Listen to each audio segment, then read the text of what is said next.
est avec nous chaque soir pour décrypter les mouvements de la planète marché. Xavier de Buren est avec nous ce soir, directeur des investissements d'OTA Capital. Bonsoir Xavier. Bonsoir Grégoire. Stéphane Déo à nos côtés, gérant senior chez Eleva Capital. Bonsoir Stéphane. Bonsoir Grégoire. Et Benoît Pelloual nous accompagne également, le directeur des investissements de Natixis Wealth Management. Bonsoir Benoît. Bonsoir Grégoire. Bon, le narratif du jour, visiblement, vise à faire porter la responsabilité de cette séance négative à Palantir, qui n'a pas déçu, mais qui inquiète visiblement à travers une valorisation stratosphérique qui était déjà bien flaguée par l'ensemble du marché et qui ne posait pas de problème jusqu'à hier soir visiblement. Effectivement, c'est assez caractéristique de l'environnement des marchés qui baignent dans un optimisme particulièrement important. Parce que si on regarde au final, on a la macro, il n'y a pas spécialement de dégradation particulière. De toute façon, on n'a plus de chiffres depuis le shutdown. Donc même sur le point négatif qui était l'emploi, on n'a pas forcément de nouveaux chiffres. Quand on regarde les soft data, pas spécialement de dégradation supplémentaire. On a des chiffres d'inflation qui confortent plutôt la Fed dans les baisses de taux. Donc sur le volet macro, ça plaide plutôt à l'optimisme. La géopolitique, ça va un peu mieux avec l'accord entre la Chine et les États-Unis. Et puis quand on regarde les résultats de société, ça se passe bien. On a des bons résultats. Et donc c'est à ce moment-là où on a effectivement des mouvements qui interpellent. Et on se rend compte que effectivement les valorisations peuvent soulever quelques questions. Donc c'est un peu caractéristique des environnements un peu d'euphorie qu'on a généralement sur les marchés. Donc il faut y prêter attention. Parce que quand on regarde dans le détail, aux États-Unis, on a une prime de risque sur les marchés actions qui est à zéro, qui est même quasiment négative quand on regarde en fonction des différentes mesures. Quand on regarde les valorisations dans leur ensemble, on valorise une croissance des profits qui est quand même très significative. Aujourd'hui, sur les niveaux de valorisation actuels, alors peu importe les métriques, on est sur des niveaux très élevés, mais on valorise dans l'ensemble du marché américain une croissance des profits qui serait autour de 25%. Si on regarde les chiffres là sur le trimestre, on est plutôt à 12. Les analystes dans le consensus, ils attendent 8-10 dans les 12 prochains mois. Et nous, dans le cadre du scénario macro, où la croissance américaine perd quasiment 1 point quand même en 2025 par rapport à l'année dernière, on est plutôt autour de 5-6% de croissance des profits. Donc on a du mal à justifier ces 25 pricés par le marché. Donc ça fait quand même pas mal. Il y a cette problématique de la concentration autour des valeurs de tech, qui explique quasiment 80% de la perte des actions américaines. Et puis on commence, et effectivement Palantir est révélateur de ça, d'avoir un price action qui montre une forme de fragilité.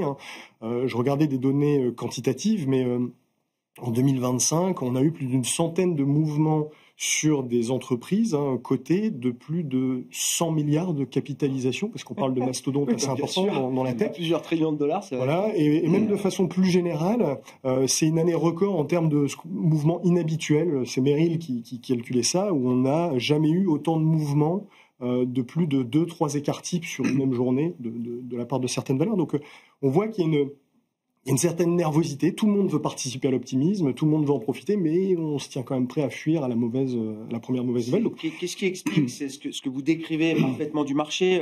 Est-ce que la présence du retail massive, de plus en plus massive, explique ces mouvements qu'on peut juger parfois un peu extravagants? Palantir, j'imagine, c'est une des boîtes qui est le plus détenue ou jouée par le retail aujourd'hui sur le marché américain, forcément. Probablement, ça a peut-être tendance à accentuer cette problématique, mais c'est pas un phénomène nouveau. Ces phénomènes d'euphorie sur les marchés sont caractéristiques des fins de cycle. On l'a vécu en 2000 avec l'éclatement de la bulle TMT. La principale difficulté, c'est d'essayer de savoir où on en est et s'il est encore bon d'en profiter ou s'il faut essayer de se protéger. On a fait un petit exercice de valorisation un peu amusant. On a essayé de valoriser jusqu'où peut aller cette bulle. Donc, alors c'est très très compliqué parce que ça. Donc avec l'idée qu'elle n'a pas encore atteint son climax. C'est ça. Si on essaie de regarder est-ce qu'il y a encore du potentiel aujourd'hui, si on répète un scénario de bulle type 2000, donc on met la prime de risque à peu près au niveau de ce qu'on a vécu fin 99. On intègre là-dedans une croissance des profits qui était valorisée à l'époque. Donc là, c'était pas 25, c'était 35%. Et ça donne un S&P qui est à 8000 points, quoi. Donc il y a grosso modo, il y a un peu plus de 15% encore de potentiel si on rejoue le scénario de 2000. Bon, c'était plus sérieusement le scénario. Ça donne déjà un repère. Donc évidemment, tout le monde cherche à en profiter. Il y a un peu de cupidité là-dedans. Plus sérieusement, on pense que le scénario qui se profile quand même malgré tout, c'est qu'à un moment, on ait une respiration par une correction, en l'occurrence. On se rende compte que les valorisations sont relativement élevées, l'économie américaine est en train de freiner, le fait d'avoir possiblement un poil plus d'inflation persistante à cause de la thématique des barrières douanières c'est de nature à accentuer ce freinage, et c'est plus une correction de l'ordre de 15% quand on valorise ça qui se profile. Si on intègre même un scénario un peu plus d'un freinage un peu plus appuyé, sans forcément voir un passage en récession sur un trimestre, on a bien 20-25% à perdre sur les niveaux actuels. Donc il y a effectivement une tentation très forte des prises de bénéfices, des mouvements qui montrent une certaine fragilité. Et la volonté d'être un peu raisonnable face à cela, c'est encore une fois, on appuie le message depuis le début de l'année, de faire autre chose que de la tech américaine, d'avoir diversifié son portefeuille et d'essayer de garder la tête froide par rapport à ça. Ouais. Bon, Stéphane, le cas Palantir aujourd'hui, c'est quoi? C'est un des premiers canaris dans la mine de l'IA. C'est une logique de prise de profit qui paraît légitime. Palantir, c'est, je sais pas, plus 400% en un an, plus 2000% en 3 ans. Enfin bon, bref, ceux qui sont rentrés, même ne serait-ce qu'il y a 6 mois, ont gagné déjà beaucoup d'argent dessus. Donc on est et au-delà de Palantir, moi, ce que je note dans les marchés globaux, c'est que encore une fois, beaucoup des grands trades gagnants de 2025 semblent se retourner, en tout cas se déboucler. Le dollar monte un petit peu depuis 2 mois, l'or s'est dégonflé sous les $4 000, la sphère crypto s'est jamais vraiment totalement remise du coup du 10 octobre et de Trump qui a fait vaciller un peu l'édifice. Tout ça ayant été les grands trades gagnants de 2025. Moi, je pense qu'il y a 2 histoires sur Palantir. La première histoire, c'est ce que vous dites, c'est une respiration de marché. C'est-à-dire que je ne pense pas qu'il y ait une bulle. Pourquoi? Parce que si vous regardez Nvidia, par exemple, le PE d'Nvidia, c'est-à-dire la valorisation, a baissé depuis 3 ans. En fait, le marché avait raison de payer très très cher Nvidia parce que les bénéfices ont progressé plus vite que la performance boursière. Donc on n'est pas du tout sur une situation à la 99 ou 2000 où on mettait des valorisations insensées sur tout ce qui bougeait. Après, il y a quelques exceptions, Palantir en fait partie. Mais on a vu une très très belle performance. Je ne serais pas étonné que beaucoup de gérants veuillent prendre leurs bénéfices. On est à un gros mois de la fin de l'année, parce que la fin de l'année, c'est mi-décembre. Est-ce que vous allez prendre des gros risques quand vous avez fait une bonne année? Peut-être pas. Et donc, on peut très bien avoir une respiration de marché. Ça, c'est un problème purement technique de court terme. Il y a un deuxième sujet, moi, qui me fait un peu peur. On parle beaucoup de bulles sur le marché. Action. Pour moi, ce n'est pas une bulle spéculative, c'est plus une bulle industrielle. Je m'explique. Si vous regardez les hyperscalers, c'est Amazon, c'est Microsoft, Google, etc. Ils ont prévu entre 400 et 500 milliards d'investissements dans l'IA. Alors c'est gentil, ça me fait plaisir, c'est beaucoup d'argent. Mais 400-500 milliards, ça veut dire que vous devez faire au moins autant, si ce n'est plus, en chiffre d'affaires pour rentabiliser ça. Moi, je veux bien, mais pour vous donner un ordre de grandeur, on estime le marché mondial du software, c'est-à-dire des programmes informatiques, à 700 milliards. Donc, pour sortir un chiffre d'affaires suffisamment élevé pour rentabiliser tous ces investissements, moi, je suis un tout petit peu dubitatif, pour le dire poliment. Et donc là, par contre, moi, j'ai l'impression qu'il y a une bulle d'investissement qui est beaucoup trop élevée. Et c'est là où Palantir est vraiment le caillou dans la chaussure. Un peu avancé, c'est ça. Si Palantir dit, au fait, on n'arrive pas à faire autant de bénéfices qu'attendu, ça prouve que ces paris qu'on est en train de faire sont probablement un petit peu trop osés. Et ça peut être un vrai sujet à moyen terme. C'est-à-dire le marché qui dit, mais attendez, vous dépensez des dizaines, des centaines de milliards, et on ne va jamais avoir une rentabilité décente avec ce genre de choses. À moyen terme, qu'est-ce que ça veut dire, Stéphane? Il y a beaucoup de roadmaps qui convergent vers 2030 dans toutes ces dimensions technologiques. Il y a un point de rendez-vous fixé dans les plans de développement autour de 2030 peut-être. Mais j'imagine que le marché va quand même s'interroger avant pour savoir si on est bien sur la trajectoire 2030 ou si on a déjà dérivé au point de ne pas tenir la trajectoire 2030. Ça veut dire plusieurs choses. Ça veut dire qu'à un moment donné, moi, ce qui me fait très très peur, c'est qu'après Palantir, on est un hyperscaler qui dise, mais attendez, je vous ai annoncé 100 milliards en investissement, je choisissez le chiffre que vous voulez. Ils sont tous à 100 ou 150 milliards. Grosso modo, et qui vous disent, mais en fait, ça c'était les prévisions, on n'a pas vraiment passé les ordres. Et là, d'un coup, vous allez vous dire, mais attendez, finalement, ça veut dire beaucoup moins de chiffre d'affaires pour Nvidia, ça veut dire beaucoup moins de chiffre d'affaires pour beaucoup de gens, et là, vous changez complètement la donne. à ce stade. Et là, on n'y est pas encore. Ouais, on n'y est pas du tout. Parce qu'une des dernières communications de Nvidia, c'était à leur conférence la semaine dernière. Ils étaient hyper optimistes. D'habitude, ils guident sur le trimestre comme toutes les boîtes à peu près raisonnables. Là, ils donnent une visibilité jusqu'à fin 26 avec un chiffre d'affaires embarqué de 500 milliards. Ça a l'air d'être de la commande ferme quand on écoute le management. Donc ça veut dire qu'on n'y est pas du tout. Et c'est pour ça, je pense qu'il y a les deux problèmes. Il y a le problème donc ça veut immédiat. dire moyen terme, c'est pas là. Non, c'est pas demain matin. Toute chose égale par ailleurs, c'est pas demain matin. On peut avoir une correction, bon, vous l'avez dit, comme pour des raisons techniques, ça c'est le premier sujet, mais ça pose vraiment le problème pour moi, de la trajectoire plus à moyen terme. Après, ça veut dire qu'on aura surinvesti, comme on l'avait fait pendant la période .com, et on se retrouve avec beaucoup trop d'infrastructures, et c'est super, parce qu'on avait construit un Internet qui était beaucoup trop gros, et ça a permis de démocratiser à vitesse grand V. Donc, c'était la conclusion qu'on avait hier en plateau. Il faut faire attention quand on est investisseur, mais pour l'économie, c'est pas forcément une mauvaise nouvelle. La bulle qui craque, c'est le prix de la technologie qui s'effondre, et donc c'est une massification vitesse grand V de la technologie. Bon. Xavier, vos commentaires et analyses sur cette dimension IA qui est plus que centrale, qui porte tout, à la fois les marchés et la macroéconomie également désormais. Oui, peut-être plusieurs chiffres à rappeler assez intéressants. Stéphane en a parlé, mais c'est 375 milliards de capex d'investissement qui vont être dépensés par les hyperscalers, donc effectivement Google, Microsoft, Oracle, Meta et Amazon. Et Amazon, exactement. Et justement, Amazon, c'est sur ces 375 milliards, c'est 125 milliards de dollars. Juste pour donner un chiffre, quand on convertit ça en euros, ça fait à peu près 100 milliards d'euros. C'est la capitalisation boursière d'Air Liquide, créé en 1902, il y a plus de 120 ans. 120 ans d'investissement, 120 ans de développement. Et voilà, Amazon... ils avaient qu'à faire de l'IA. Mais donc, et puis une autre remarque quand même, on fait souvent des parallèles par rapport à la bulle de la tech, etc. Il faut savoir que ces hyperscalers qui font ces programmes d'investissement, aujourd'hui, ont des bilans quand même très sains et une génération de trésorerie qui leur permet, à hauteur de 70% aujourd'hui, de pouvoir financer. Ça, c'est une grosse différence avec ce qui s'est passé dans les années 2000 où il y avait 12 IPO par jour quand c'était pas 20 le lundi. Et tout ça, c'était autant de dettes qui étaient levées pour financer ces investissements. Donc, c'est quand même une différence assez fondamentale. Et puis, quand on fait l'exercice de prendre les plus grandes sociétés des années 2000, la valorisation des plus grandes sociétés des années 2000 par rapport à ces grands hyperscalers qui font ces investissements et qui font ce marché de la tech aujourd'hui. En 2000, c'était 52 fois les bénéfices. Aujourd'hui, on est plutôt à 27.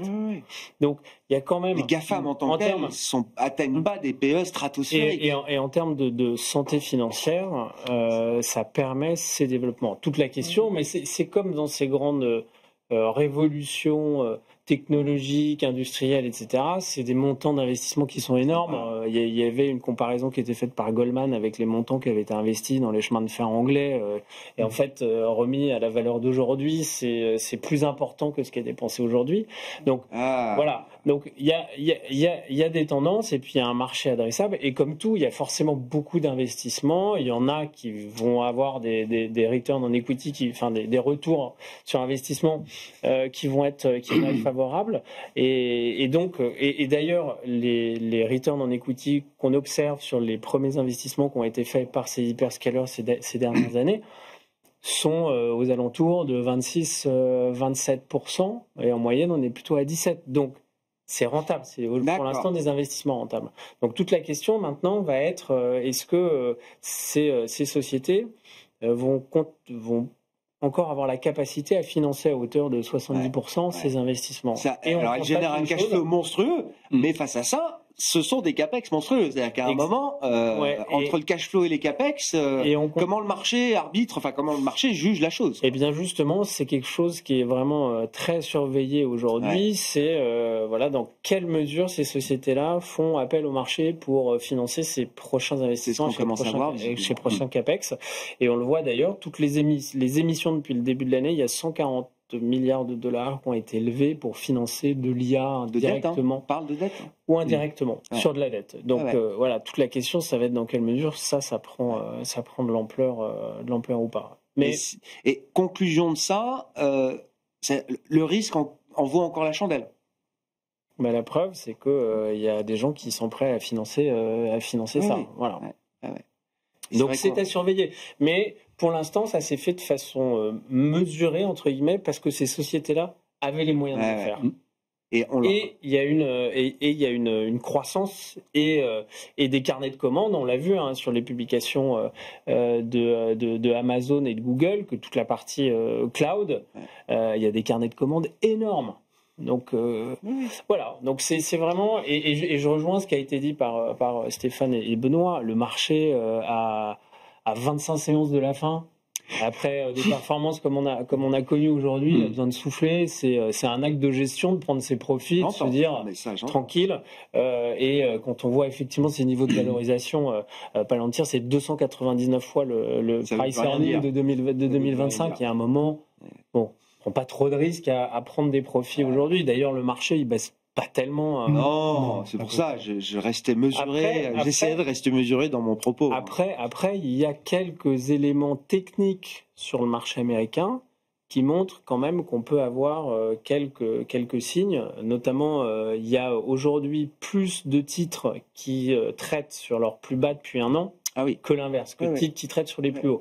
Ça, c'est quand même des éléments. La participation, la largeur de la participation est très faible. On a une divergence aujourd'hui qui est la plus marquée. On avait une tentative d'élargissement de la participation, on commence à y croire et ça s'est vachement resserré. Et dernier point d'un point de vue technique, aujourd'hui le S&P 500 est depuis plus de 4 mois au-dessus de sa moyenne mobile 50 jours. Ça s'est jamais vu. Donc voilà, il y a quelques signaux de surachat et de divergence qui militent pour une prise de profit.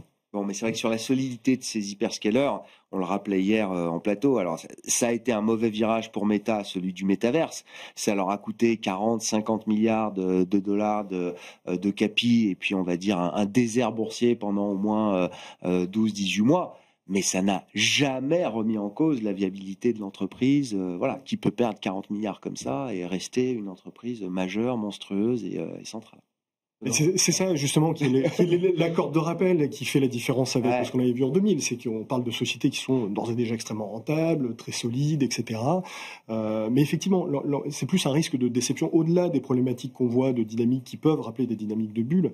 On le voit d'ailleurs dans ces capex, ils sont complètement circulaires. Nvidia met de l'argent chez commence à être un peu consanguin pour qu'OpenAI achète des puces, etc. Donc ça, c'est des mécaniques qui sont effectivement qui soulèvent des vraies problématiques. La tech a aujourd'hui un rôle qui est macro dans l'économie américaine. Enfin, on parle des montants 400 milliards de dépenses de capex cette année. Ça va faire combien de la croissance américaine? C'est 40% de ce qu'on a créé en PIB aux États-Unis cette année. Donc il y a un rôle macro et c'est pour ça que un risque de déception, et pas forcément un risque d'éclatement d'une bulle comme on a pu le connaître, un risque de déception est à surveiller parce que les conséquences peuvent être extrêmement importantes d'un point de vue strictement macro, de par le rôle que jouent ces sociétés aujourd'hui dans l'économie américaine. Encore une fois, il est réel ce risque. OpenAI, les deals des dernières années, c'est 1400 milliards de dollars pour une société qui génère 13 milliards de revenus pour l'instant, et dont le fondateur n'est pas très intéressé immédiatement à la rentabilité et ne prévoit pas vraiment qu'elle soit rentable avant 2030. Donc il y a quand même vraiment ce sujet de déception, il n'est pas du tout à prendre à la légère, dans un contexte de valorisation pareil et dans un poids représenté aussi important. Encore une fois, la tech a indirectement un rôle à travers la génération d'effets richesses pour l'économie américaine, c'est-à-dire que cette excellente performance boursière, ces valorisations, profitent aux catégories les plus aisés de l'économie américaine. Aujourd'hui, le top 10 des ménages les plus riches aux États-Unis représente la moitié de la consommation. Donc un simple risque de déception à cause de problématiques de valo. C'est un sujet macro tout de suite. Exactement. Et l'autre problématique sur ce secteur de la tech, et effectivement, c'est la vraie nouveauté, qui peut-être appellera un changement de statut et de perception à l'égard, de la part des marchés. La tech, historiquement, c'est un secteur plutôt proche de l'industriel, avec un bêta élevé, beaucoup de volatilité. Ça s'est transformé avec les big tech américaines en secteur de grande qualité, croissance, cash rich, visibilité, etc. Et là, on est en train d'écorner justement ce statut très qualité, avec des émissions de dette importantes. Au final, sur l'ensemble de la tech, ça va être 200 milliards de levée de dette cette année. C'est 3 fois ce qu'on a vécu ces dernières années. Et ça, quand on regarde la problématique des hyperscalers, ça change le statut boursier, puisque ça devient des sociétés très intenses d'un point de vue capitalistique. Ce qui était une de leurs forces, c'était d'être plutôt asset light, etc., des sociétés de services. Ça ressemble de plus en plus à des sociétés plus traditionnelles, avec une infrastructure très lourde à financer, etc. Et donc ça, à l'avenir, ça justifie plus tout à fait les mêmes valorisations, ni la même perception de la part des marchés financiers. Donc ça, c'est vraiment un risque important à surveiller. Ce sont nos nouveaux services aux collectivités, quoi. Exactement. C'est votre point. Effectivement, je vais au bout de la logique. Si on se concentre sur les hyperscalers, c'est les utilities à venir. Mais attention, la prise de conscience en termes de valorisation peut être douloureuse. Il y a quand même des signes de ça. Si on regarde Oracle, le CDS d'Oracle remonte assez significativement. Quand même une perception en termes de qualité qui est en train de se dégrader. Ouais. Le sujet macro, l'IA prend une place importante dans la macro américaine. C'est un régime soutenable. Ça permet pour l'instant de compenser la faiblesse ou l'anticipation d'une faiblesse de la consommation aux États-Unis, par exemple, Stéphane Faiblesse de la consommation aux États-Unis. Vous la voyez pas ? Il faut vite le dire. D'accord. Il n'y en a pas. Pour l'instant, il n'y en a pas. D'accord. Je rappelle qu'avec les baisses d'impôts de Donald Trump, alors c'est un sujet, je suis désolé, un petit peu technique, mais normalement, quand on baisse les impôts, on paye moins d'impôts. C'est assez logique jusque-là. Jusque-là, oui. C'est pas ce qui se passe en ce moment. Oui. Donc, il a baissé les impôts, mais pour des raisons techniques, on continue à les collecter. Donc, les ménages américains vont recevoir un chèque pour rembourser le trop perçu au début de l'année prochaine. Okay. Et alors là, il va pas falloir se mettre en face de la consommation américaine. D'accord. Donc non, je pense que ça tient. Il y a un effet richesse, vous l'avez dit, qui est monstrueux, qui est pharaonique. Les ménages américains n'ont jamais été aussi riches. Donc moi, j'ai un petit peu du mal à être pessimiste sur la consommation américaine. Je comprends. Au-delà, pour diversifier un peu les sujets, je reviens, mais juste au-delà de l'IA, dans la saison de publication, là, qu'est-ce qu'on retient d'autre, Xavier ? C'est très très fort et c'est canon aux États-Unis. D'accord. Encore une fois, il y a une dynamique de croissance qui a été très forte. Il y a un ratio que nous on aime bien suivre, c'est le ratio de publication supérieure aux attentes par rapport à celles qui sont inférieures. Le ratio, c'est 64% des entreprises du S&P 500 qui ont pour l'instant publié sont au-dessus des attentes, et celles qui ont raté, c'est 10%. Ça s'est jamais vu en dehors du Covid, qui étaient des périodes de publication plutôt anormales. Et en gros, quand on lise tout ça, c'est 6% de croissance avec des marges aux alentours de 12%. Donc, et sur un an, la croissance des bénéfices par action du marché américain est aux alentours de 15%. Et ça, c'est forcément très déformé par la bulle de profit qui entoure les grandes valeurs technologiques. Forcément, d'ailleurs, on le voit dans ce qui n'a pas marché dans le marché américain, toute la partie value et la partie small cap qui ne sont qu'en hausse de 10% en dollars. Donc on est plutôt à zéro, même négatif si on applique le taux de change. On voit bien que ça, c'est des secteurs qui n'ont pas vraiment participé à cette croissance-là. Stéphane ? Je ne suis pas tout à fait d'accord, si je peux me permettre. Moi, je me souviens de Greenspan, si vous vous souvenez, à la fin des années 90, qui montait pas les taux parce qu'il disait la croissance potentielle a beaucoup progressé. Alors la croissance potentielle, c'est un truc d'économiste, on ne sait jamais la mesurer, surtout en temps réel. Et lui, il disait si la croissance potentielle est beaucoup plus élevée, donc on peut croître sans inflation, c'était son argument, parce que les marges des entreprises ont beaucoup progressé. Si les marges des entreprises progressent, c'est forcément que vous faites des gains de productivité, donc vous améliorez votre effet. Et là, on est exactement en train de voir ça.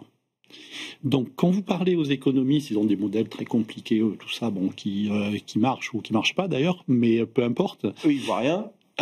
Si, très bien, mais 10 ans après. Oui, c'est ça, voilà. Mais pour des gens comme... C'est pas la fonction de l'économiste d'anticiper. Expliquer le passé, mais sauf que moi, je suis sur les marchés. Et moi, ce que je vois, c'est que en fait, il y a l'IA un peu fashion, vous savez, dans les réseaux sociaux, etc. Il y a plein de choses qui passent sous le radar sur la logistique, par exemple, où l'IA permet de faire des gains de productivité monstrueux, sur la distribution d'énergie, où ça permet d'économiser beaucoup d'énergie parce qu'on optimise plein de choses. Enfin, il y a beaucoup de secteurs. Et c'est déjà une réalité. Des boîtes que vous suivez, que vous écoutez, qui en parlent. Complètement. Et puis, il y a l'exemple d'Amazon qui a licencié 20 000. Il y a plus d'1 million d'employés chez Amazon. Moi, je suis prêt à vous parier que d'ici 4-5 ans, il y en aura beaucoup, beaucoup moins. Donc ça, c'est des gains de productivité aussi. Et ça, je pense que c'est un élément qu'on a tendance à sous-estimer. Et si ma théorie, parce que c'est juste une théorie pour l'instant, entendons-nous bien. Dites une thèse. Une thèse, ouais, ça fait plus chic. Ma thèse, n'est-ce pas, cher ami, c'est que la productivité s'améliore, donc la tendance s'améliore. C'est plus du tout la même histoire, parce que ça veut dire que vous avez un PIB beaucoup plus élevé de manière. C'est le pari, parce que un des points quand même derrière les capex de l'IA, c'est qu'une des grandes différences peut-être par rapport à l'époque TMT, c'est que là vous avez quand même deux hyperpuissances politiques qui soutiennent ce développement. C'est-à-dire que c'est une ligne de combat technologique entre les États-Unis et la Chine, et que donc très différente, le politique pousse, incite et participe même, puisqu'on voit l'État américain prendre des participations, se rémunérer sur les ventes de puces Nvidia, etc. Enfin, je veux dire, il y a un soutien de la puissance publique et politique derrière ce mouvement. Oui, mais les approches sont vraiment différentes et opposées entre les États-Unis et la Chine. En Chine, c'est pas du tout les mêmes montants qui sont dépensés qu'aux États-Unis. Ils ont beaucoup moins de data centers. Vous avez des systèmes d'intelligence artificielle qui sont ouverts en Chine quand elles sont plutôt en environnement clos aux États-Unis. Donc c'est deux stratégies différentes. C'est hyper intéressant parce qu'il y a un moment, on va voir qui a raison.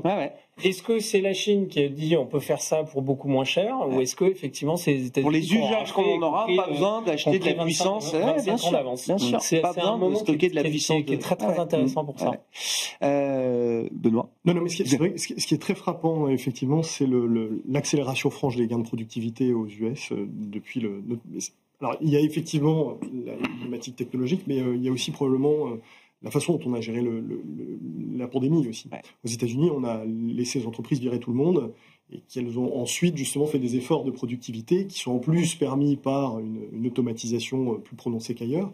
Et on voit vraiment que cette déformation de la valeur ajoutée très forte aux États-Unis en faveur des profits, elle est soutenue par cette dynamique de productivité, ce qui la rend rassurante fondamentalement à long terme par rapport aux autres pays. Donc ça, c'est vraiment un élément frappant. C'est pas uniquement lié à la tech, il y a probablement la façon dont on a. Après, il y a un bémol, c'est que c'est aussi cette espèce, notamment sur les marges, cette espèce de rente Covid aussi. C'est-à-dire que on a des marges qui ont été très largement protégées par l'épargne, par les chèques qui ont été faits aux ménages. C'est pour ça que là-dessus, je mettrais un petit bémol, parce que on ne sait pas là actuellement comment les droits de douane un peu plus élevés vont se répercuter à travers les marges des entreprises, ou de façon bien tangible, seront transmises aux consommateurs, et quel effet ça aura sur le la sujet n'est pas complètement clarifié encore. Non, et justement en termes de valorisation, cette génération de profits un peu inhabituelle qu'on voit généralement dans les phases. La dernière fois on avait vu ça, c'était justement dans l'euphorie qui précédait la bulle TMT, justement, d'avoir autant de profits rapportés au PIB. On voit qu'elle n'est pas forcément soutenable. Elle va être questionnée justement avec cette capacité. Est-ce que les entreprises vont avoir la même capacité à retransmettre les hausses de prix qu'elles n'ont pu le faire pendant la pandémie? C'est pas si évident que ça. Donc ça, c'est effectivement un vrai sujet. Mais à long terme, cette génération de gains de productivité fait une vraie différence en faveur des États-Unis. On évoquait hier, d'ailleurs, au passage, Robert Solow, prix Nobel 87. Alors, on voit des ordinateurs partout, sauf dans les statistiques de productivité. Il dit ça en 87. 5 ans après, la productivité explose. C'est-à-dire qu'il y a cette phase un peu dans l'œil de cyclone, effectivement, on voit rien. Et puis ensuite, ça y est, y compris dans des chiffres un peu plus macro, les choses deviennent visibles. À quoi se prépare la Fed ? Alors déjà, est-ce que Jérôme Powell maîtrise encore son board, puisque là on a des dissidences des deux côtés, ce qui est assez nouveau quand même dans l'univers de la Réserve fédérale américaine. Et puis en préannonçant et en ayant confirmé d'ailleurs la fin de la réduction du bilan, qui a été une politique de réduction du bilan qui est venue après une politique d'expansion du bilan massive, est-ce que ça veut dire que la gestion du bilan redevient un outil central de gestion des risques pour une banque centrale comme la Fed? Et pourquoi? Alors sur le premier point, oui, j'ai un peu l'impression qu'il a perdu la maîtrise du board. Ça, je pense que c'est incontestable. Après, vous avez la Fed, mais je vous rappelle que la Banque d'Angleterre a eu un vote une fois où il y avait une personne pour la hausse de taux, une personne pour la baisse de taux et des gens neutres. Donc après... plutôt l'apanage de la BOE, d'habitude, ce genre de split. De plaisanterie. Bon, là, la Fed s'y met, certes. Bon. Mais c'est pas un drame pour moi. L'indépendance, c'est une autre histoire. Je pense que l'histoire de la fin du QT, alors je suis désolé, c'est un petit peu technique, mais ça vaut le coup de revenir sur ça parce que c'est très important. Donc, la Fed a décidé deux choses. La première chose, c'est baisser les taux d'intérêt. Alors là, la probabilité du marché, c'était 99%. Donc, le marché était sûr qu'ils allaient baisser, ils ont baissé, donc on dit, oui, d'accord, c'est fait. Pas aucun intérêt, mais aucune surprise. Par contre, le QT, donc c'est la réduction de la taille du bilan, on n'était pas sûr qu'ils annonceraient la fin du QT. Donc ils ont annoncé la fin du QT. Alors, moi je suis un petit peu rentré dans les chiffres, j'aime bien les chiffres. Vous avez quelque part dans un recoin du site web de la Fed les SOMA, c'est le portefeuille de la Fed, tous les treasuries qu'ils possèdent. Vous avez un magnifique fichier Excel de 1100 pages, etc. Bon, bref. Vous pouvez calculer les tombées, c'est-à-dire les treasuries qui arrivent à échéance. Donc, si un treasuries arrive à échéance, la Fed va recevoir 1 milliard, par exemple. Il faut bien qu'ils réinvestissent ce milliard, sinon leur bilan se réduit petit à petit avec la disparition des treasuries. Tout ça pour vous dire que, en moyenne, l'année prochaine, il va falloir qu'ils achètent 57 milliards de treasuries tous les mois. Ça, c'est les tombées auxquelles ils vont faire face. Ils vont être obligés de réinvestir pour éviter justement de continuer de réduire leur bilan. C'est ça. C'est-à-dire qu'ils ont 4 000 milliards, enfin un peu plus. Donc le programme d'émission du Trésor est couvert à 75%. Non, mais ils ont sur la partie longue. Donc ils ont un bazooka pour maintenir les taux longs à un niveau bas. Et Bessent, qui est le directeur du Trésor, secrétaire d'État au Trésor, pardon, est obsédé par les taux longs. Pourquoi ? Pour les mortgages, parce que quand vous empruntez pour des mortgages, vous pouvez baisser les Fed Funds, on s'en fiche, c'est pas ça qui compte, c'est les taux longs. Là, ils ont un instrument merveilleux pour maintenir les taux longs à un niveau bas, stable, et pour continuer à les faire baisser. Et donc, moi, je pense qu'effectivement, cette histoire de QT, elle est un peu passée. On a un peu parlé dessus un peu trop vite. Ouais. Je pense qu'il y a vraiment un instrument de politique. Ça veut dire quoi qu'il y a 10 sur le 10 ans américain? Ça veut dire qu'on va aller voir plus bas, beaucoup plus bas? Ça veut dire que, pas forcément. Une fois de plus, je vais me moquer des économistes. Bon, je l'ai été pendant quelques décennies, donc je peux me permettre. Oui, c'est ça. Oui. Alors, on a des beaux modèles fondamentaux qui nous disent que le Treasury, c'est plutôt du 5%. Là, on est en dessous de 4%. Enfin, pas aujourd'hui, on est repassé au-dessus. Mais on va rester au niveau de 4. Donc on est un gros point au-dessut de là où on devrait être si on laissait vraiment faire le marché. Ça s'appelle du contrôle de la courbe des taux, Benoît ? C'est très intéressant, d'autant plus que il y a une phrase de Jérôme Powell qui était passée un peu inaperçue, c'est qu'en plus, ils vont faire grossir la partie de papier un peu plus court en termes de maturité dans le bilan de la Fed, ce qui est un reflet de fiscal dominance, justement. Parce que le Trésor émet sur du court. Exactement. Et donc, on a un bilan de la Fed qui va être de plus en plus adapté à... Alors, c'est pour ça que j'évoque le fait de fiscal dominance, parce que ça facilite, justement, la tâche pour se financer pour l'État américain. Donc oui, en fait, le bilan de la Fed est de plus en plus instrumentalisé pour permettre à l'État américain de s'endetter. Donc ça, c'est un sujet qui est assez nouveau. C'est plus... Au-delà de mettre Stephen Miran au board de la Fed, je pense que c'est effectivement beaucoup plus efficace en termes de logique de pilotage des taux. Et je rejoins complètement Stéphane. Si on combine ça à un freinage de l'économie, parce que malgré tout, même si on n'a plus les chiffres depuis 3 semaines, on a quand même un marché de l'emploi qui se dégrade. Quand on fait des exercices fondamentaux, nous, on est plutôt effectivement autour de 3,5, 3,6 sur le 10 ans américain. Il y a un potentiel à le faire baisser. Donc oui, effectivement. Et c'est pour ça que les problématiques de liquidité qu'on a vues récemment sur les marchés sont assez, sur les marchés monétaires, là, cette fois, il existe des instruments pour éviter le dérapage, pour éviter que ça se passe mal, mais la contrepartie, c'est de faciliter la tâche au gouvernement américain pour continuer de s'endetter. Donc, effectivement, ça va être un sujet très important et qui peut être instrumentalisé justement par l'administration américaine. Bon, et c'est juste la Fed ou c'est toutes les banques centrales qui vont repenser leur politique de bilan, la BCE, la Banque d'Angleterre Oh non, la BCE, ils sont sérieux, ils vont pas faire ça. Ah oui ? On va continuer de réduire le bilan de la BCE au rythme auquel on le fait aujourd'hui. Pour l'instant, la BCE réduit son bilan plus rapidement que la Fed.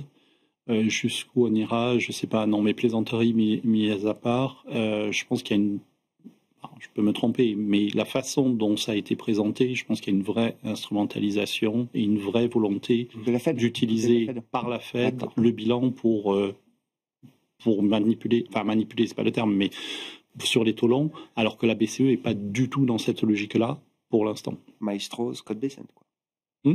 Pour dire les choses simplement. Cet aspect de liquidité, oui, parce que c'est de la liquidité derrière quand même qu'on met dans le marché. Elle peut se retrouver sur les taux longs, elle peut se retrouver ailleurs aussi à un moment. Enfin, c'est pas neutre, j'imagine, quand on est investisseur et quand on gère des portefeuilles d'actifs. Bien sûr. Alors la contrepartie de ces émissions de monnaie, ça se reflète sur le cours de l'or.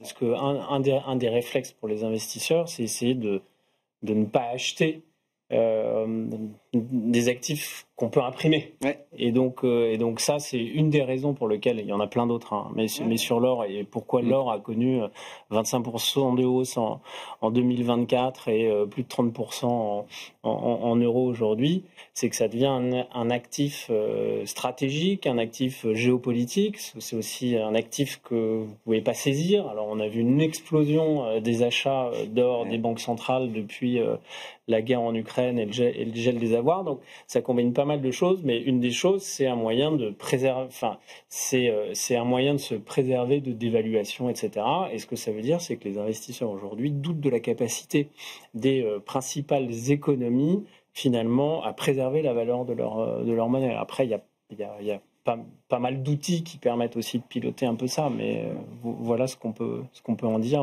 en regardant ça d'un autre angle. Bon, il nous reste 2 minutes, petit tour de table rapide là. Qu'est-ce qu'il est de bon ton de faire pour cette fin d'année là sur les marchés, cristalliser la performance déjà, c'est un peu le message commun, j'ai l'impression. Xavier, oui. Oui, faut être raisonnable. On atteint des niveaux de valorisation qui sont assez tendus. La performance est bonne. Ça permet aussi de garder des liquidités quand il y aura une correction de marché pour pouvoir ne pas hésiter surtout à réinvestir quand il y a des opportunités avec des baisses de marché.